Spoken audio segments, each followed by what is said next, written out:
OK. J'aimerais te montrer vite fait le fonctionnement de Class Dojo du point de vue d'un parent. Donc, vraiment voir quel style de communication est-ce qu'on voit avec l'appareil. Donc, on va aller chercher l'application. Que vous ayez Android ou iOS, l'application est le même. Donc, on va vraiment y accéder.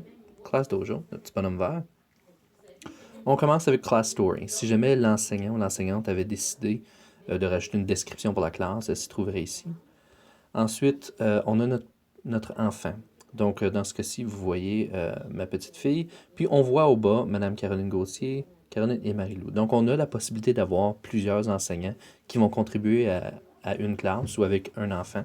Donc, que ce soit l'aide enseignante ou pas. Si on a plus d'un enfant, on peut rajouter un code parent, puis on pourra justement le changer. Maintenant, lorsqu'on clique sur l'enfant en question, on voit justement un rendement puis on nous montre justement, c'est des points pour informer le parent de qu'est-ce qui se passe. Donc hier, on a un point pour je me prépare rapidement. J'écoute, je suis les consignes, je fais un bon repos, je travaille bien, je prends un rang silence. Donc vous voyez, c'est vraiment une façon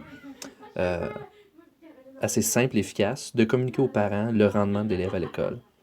Ensuite, il y a la section des messages qui justement va vous donner un aperçu si jamais l'enseignant a des messages ou des photos à passer, que ce soit à tous les parents en même temps ou que ce soit à un parent spécifiquement. Et on a toujours la possibilité d'y répondre aussi.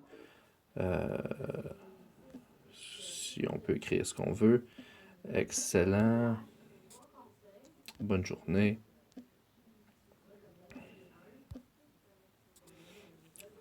Et ça se fait comme ça. Voici, c'est un aperçu assez rapide du point de vue du parent de Class Dojo. C'est tout.